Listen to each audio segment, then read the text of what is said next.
샬롬. 오늘도 주님의 은혜와 평강이 여러분과 함께하기를 축원합니다. 오늘도 예수님과 동행하고 말씀을 깊이 묵상하는 하루가 되시기를 주의 이름으로 간절히 축원합니다. 오늘 아침 하나님께서 우리에게 허락해 주신 말씀은 출애굽기 32장 25절에서 35절 말씀입니다. 모세는 백성이 제멋대로 날뛰는 것을 보았다. 아론이 그들을 제멋대로 날뛰게 하여 적들의 조롱거리가 되게 한 것이다. 모세는 진 어귀에 서서 외쳤다. 누구든지 주님의 편에 설 사람은 나에게로 나아오십시오. 그러자 레위의 자손이 모두 그에게 모였다. 그가 또 그들에게 말하였다. 이스라엘의 주 하나님이 이르시기를 너희는 각기 허리에 칼을 차고 진의 이 문에서 저 문을 오가며 저마다 자기의 친족과 친구와 이웃을 닥치는 대로 찔러 죽여라 하십니다. 레위 자손이 모세의 말대로 하니 바로 그날 백성 가운데에서 어림잡아 3,000명쯤 죽었다. 모세가 말하였다.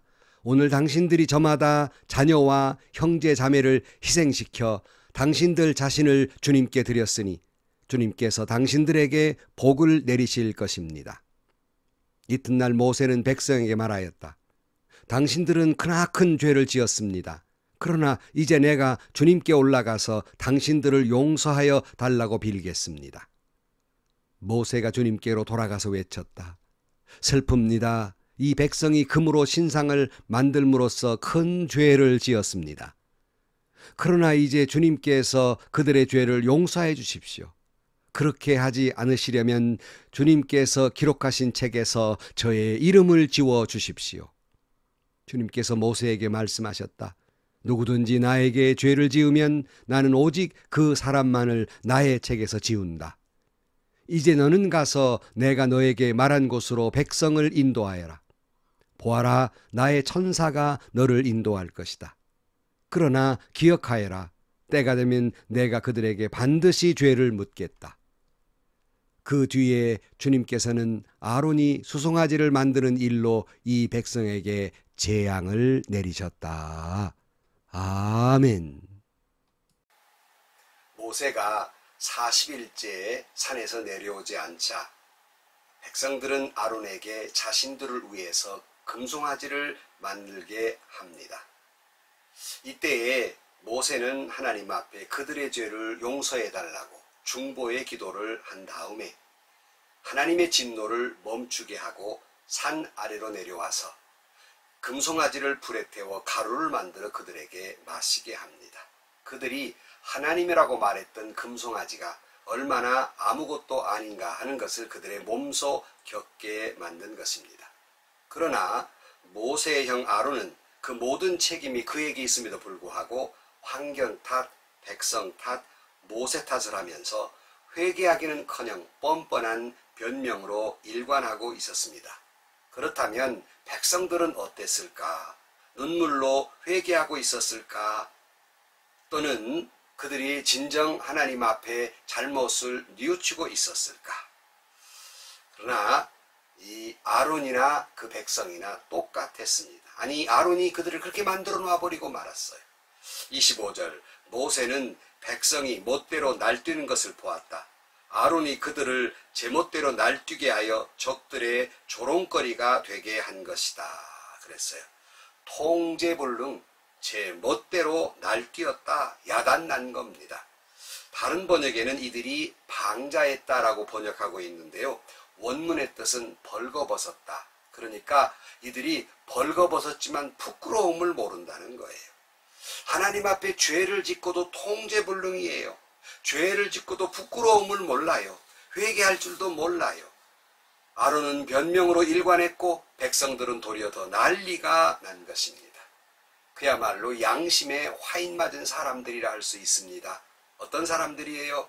하나님이 불꽃 같은 눈으로 지켜보고 계시는데 죄를 짓고도 버젓이 죄를 짓지 않은 듯 한 표정으로 의인인 채 거룩한 척 거짓말을 하고 있는 사람들. 오늘날에도 교회 안에 이런 사람들이 얼마나 많은지 몰라요. 26절, 모세는 진 어귀에 서서 외쳤다. 누구든지 주님의 편에 설 사람은 나에게 나오십시오. 그러자 레위의 자손 모두 그에게로 모였다 그랬어요. 모세가 외쳤습니다. 누구든지 주님의 편에 설 사람 다 나한테 오시오 하는 말이에요. 도대체 어떤 사람이 주님의 편에 설 사람일까? 이들 가운데서, 이런 죄악 가운데에서 첫째는 물론 우상 숭배에 다 가담한 것이 아니라 가담하지 않은 사람들도 있었을 것입니다. 이때 레위 사람들이 그들에게 나왔다. 그래서 가담하지 않은 사람들, 첫 번째 하나님의 편에 설 사람이고요.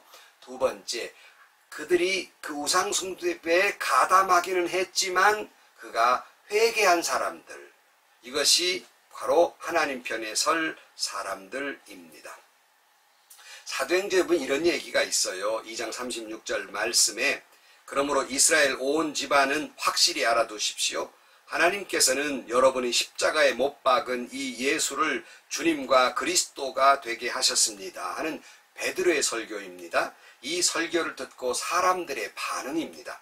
37절 사람들이 이 말을 듣고 마음에 찔려서 형제들이여 우리가 어떻게 하면 좋겠습니까 하고 베드로와 다른 사도들에게 말하였다.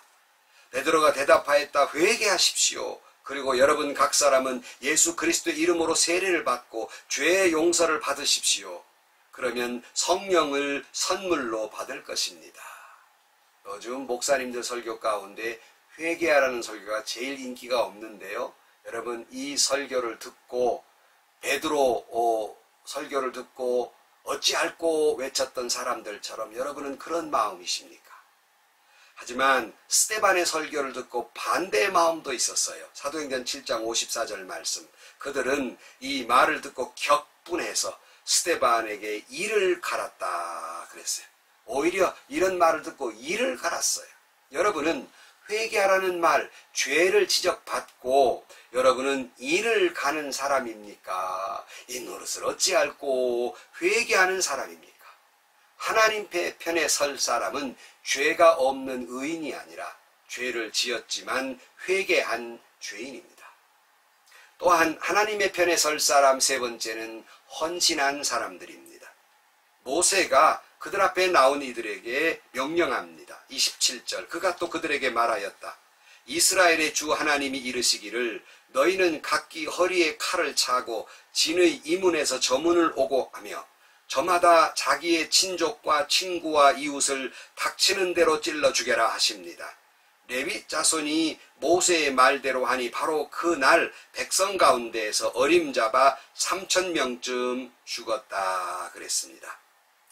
모세의 말을 듣고 백성 가운데에 회개하지 아니한 양심에 화인 맞은 사람들 3,000명을 죽이게 됩니다.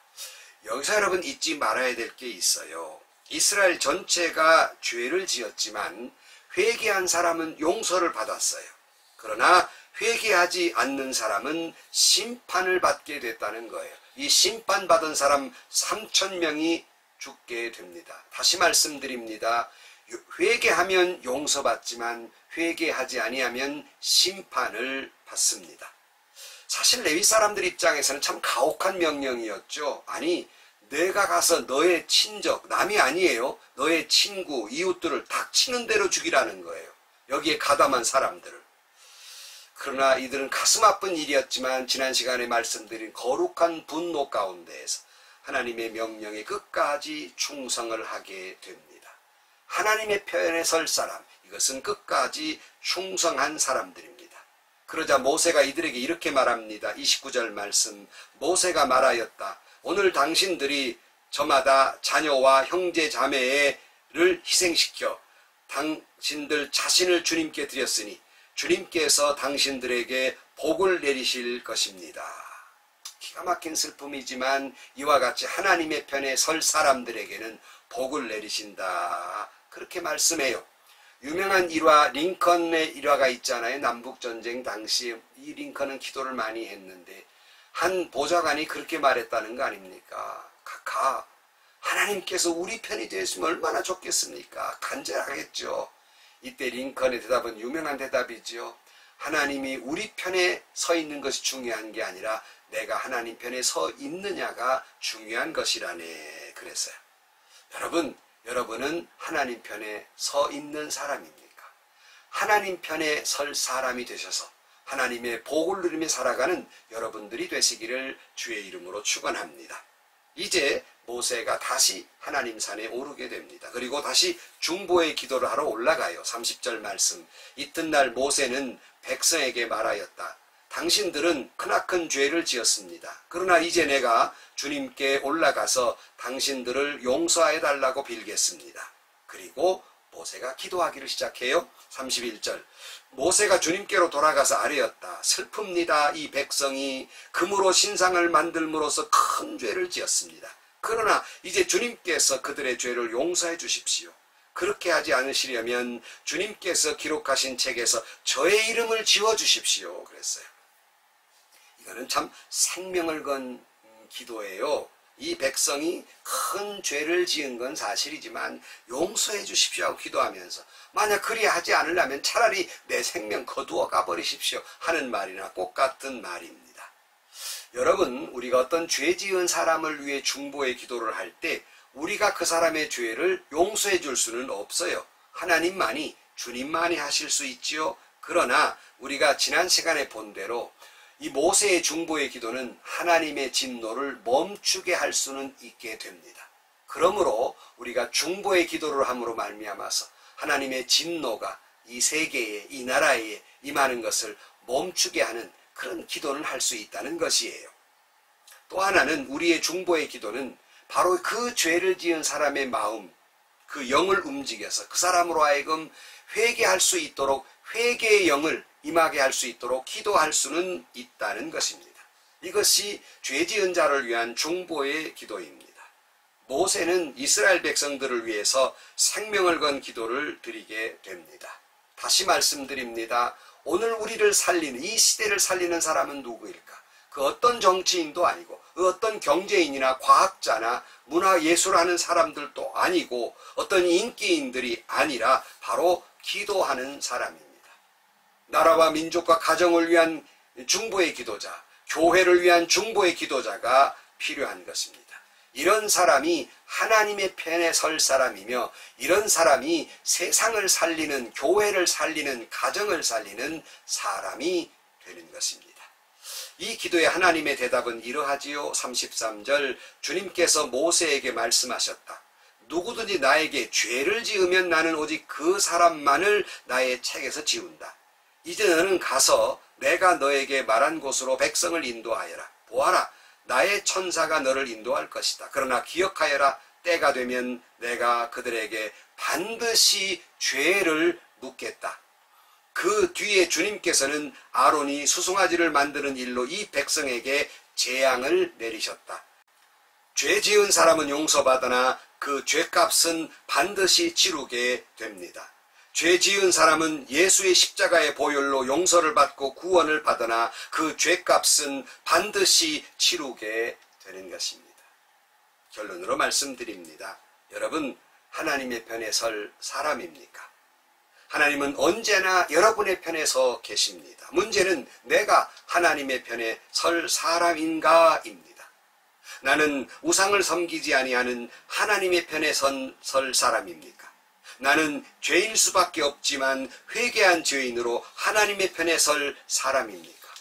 나는 끝까지 충성을 다하는 하나님 편에 설 사람입니까? 나는 생명을 걸고 중보의 기도를 하는 하나님의 편에 설 사람입니까? 오늘 하루 왼종일 한번 깊이 묵상하십시다. 나는 하나님의 편에 설 사람인가? 묵상하는 하루가 되시기를 주의 이름으로 간절히 축원합니다. 기도하시겠습니다. 우리는 늘 기도하기를 하나님이 내 편이 되어주시기를 기도하면서 나 자신이 하나님 편에 서지 못할 때가 얼마나 많은지 모릅니다. 언제나 하나님 편에 서 있는 사람으로 살아가게 하여 주옵소서. 그런 자에게 복을 주시마 말씀하셨으니 그 축복을 누리며 살아가는 저희들이 되게 하여 주옵소서. 예수님의 이름으로 기도하옵나이다. 아멘. 여러분은 하나님의 편에 선 사람입니까? 언제나 하나님의 편에 서서 죄인이지만 회개하는 하나님의 편에 선 사람, 항상 여러분 충성을 끝까지 다하는 하나님의 편에 선 사람, 그리고 중보의 기도를 아끼지 않는 하나님의 편에 선 사람이 되셔서 주님 오늘 본문에도 약속하신 하나님의 복을 누리며 살아가는 여러분들이 되시기를 축원합니다. 오늘도 행복하시고요. 오늘도 좋은 일이 가득한 하루가 되시기를 주의 이름으로 간절히 축원합니다. 하늘에 계신 우리 아버지, 아버지의 이름을 거룩하게 하시며 아버지의 나라가 오게 하시며 아버지의 뜻이 하늘에서와 같이 땅에서도 이루어지게 하소서. 오늘 우리에게 일용할 양식을 주시고 우리가 우리에게 잘못한 사람을 용서해 준 것 같이 우리 죄를 용서해 주시고 우리를 시험에 빠지지 않게 하시고 악에서 구하소서. 나라와 권능과 영광이 영원히 아버지의 것입니다. 아멘.